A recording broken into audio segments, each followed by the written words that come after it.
తాకట్లో ఉన్న మీ బంగారాన్ని విడిపించి ఆ రోజు ఆన్లైన్ రేటుకి కొంటాం. Sharma gold company. తులం బంగారం ఎందుకు ఇస్తూ అడిపిస్తా? యువత అందరూ ఒడుగెక్కి ఉద్యోగాలు అవి మా స్కూటీలు అవి లక్షల మంది ఒడుగెక్కిస్తా పక్క. 4 డిఏలు ఎందుకు ఇస్తలేవు?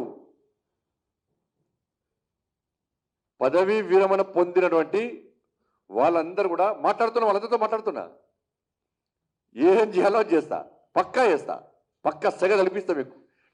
కరీంనగర్ నుంచి కాంగ్రెస్ బీఆర్ఎస్ పార్టీలకు కరీంనగర్ నుంచి సెగ తగిలిపిస్తా. ఆ సెగ రుచి చూపెడతా నేను. దాన్ని తట్టుకునే దమ్ముందో చూస్తాను నేను కూడా. ఫీజు రియంబర్స్మెంట్ లేక నిన్న ఎలక్షన్ల ప్రచారం పోతే చాలామంది పేద విద్యార్థులు, సార్ మా సర్టిఫికేట్ ఇస్తారు సార్, మాకు హాల్ టికెట్ ఇస్తారు సార్, ఎగ్జామ్స్ ఉన్నాయి సార్, వాళ్ళకి ఫీజు రియంబర్స్మెంట్ ఇస్తారట, యాజమాన్యం ఇబ్బంది పడుతుంది, మరి మేమెట్లా సార్ అని చెప్పి ఎగ్జామ్స్ రాయలేని పరిస్థితి. ముఖ్యమంత్రి గారు ఏం చేయాలి? నువ్వు యాజమాన్యం బెదిరించుడు కాదు, బ్లాక్మెయిల్ చేసుడు కాదు, విద్యార్థుల భవిష్యత్తు గురించి ఆలోచించు. మరి విద్యార్థులకు సర్టిఫికేట్ ఇస్తుర్రా, విద్యార్థులకు హాల్ టికెట్లు ఇస్తుర్రా, ఎక్కిస్తా వాళ్ళ రోడ్డు మీకు ఎక్కిస్తా, 100% ఎక్కిస్తా వాళ్ళ మీరు రోడ్డు మీకు ఎక్కిస్తా. యూరియా విషయంలో రోడ్డు మీకు ఎక్కిస్తా రైతులను.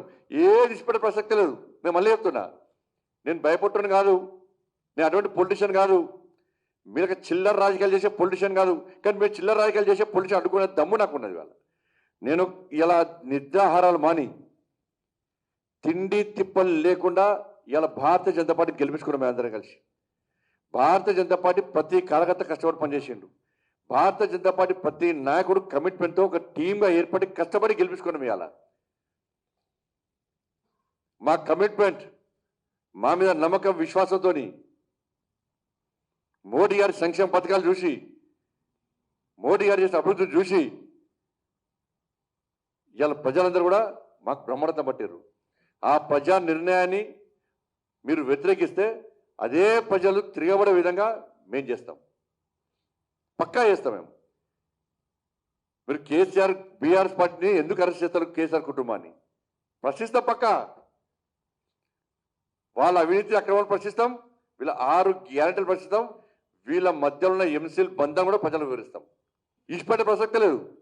మీరు ఏం చేసి చెప్తున్నా మేయర్ పక్క మేము అవుతాం. మీరు 20 లేవు, మీరు తిప్పి కొడితే 20-23 లేవు, మీరు మేయర్ అయితే అంటారు. దీని ఒక మైండ్ గేమ్ అంట. మైండ్ ఉన్నోడికి మైండ్ గేమ్ ఆడతాడు, మైండ్ లేనోడు మైండ్ గేమ్ ఆడతాడు. మైండ్ ఉన్నోళ్ళు అందరూ ఆలోచిస్తారు, కానీ మైండ్ లేనోడు మైండ్ గేమ్ అన్నట్టున్నది. ఇంత చిల్లర రాజకీయాల మీరు ఓరలేతనం. కాంగ్రెస్ పార్టీ నాయకులకు నేను అప్పీల్ చేస్తున్నా, బీఆర్ఎస్ పార్టీతోని మీరు కలవడానికి సిద్ధమా? మీ అధినాయకత్వం కరీంనగర్లో బీఆర్ఎస్కు సపోర్ట్ చేస్తున్నది. నేను బీఆర్ఎస్ పార్టీ నాయకులకు కార్యకర్తలకు అప్పీల్ చేస్తున్నా, మీ నాయకత్వం కరీంనగర్లో కాంగ్రెస్ పార్టీకి మద్దతు ఇస్తున్నది.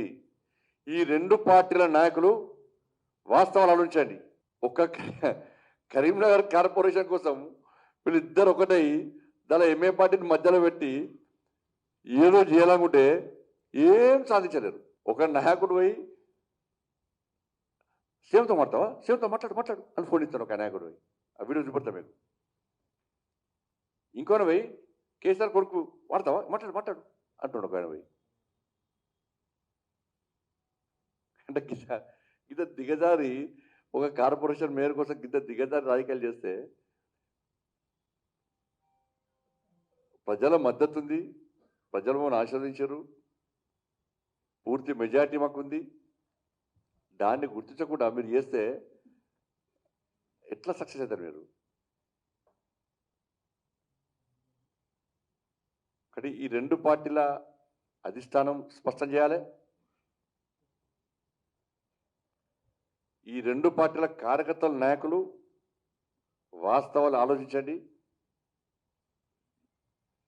రాబోయే భవిష్యత్తును ఆలోచించండి.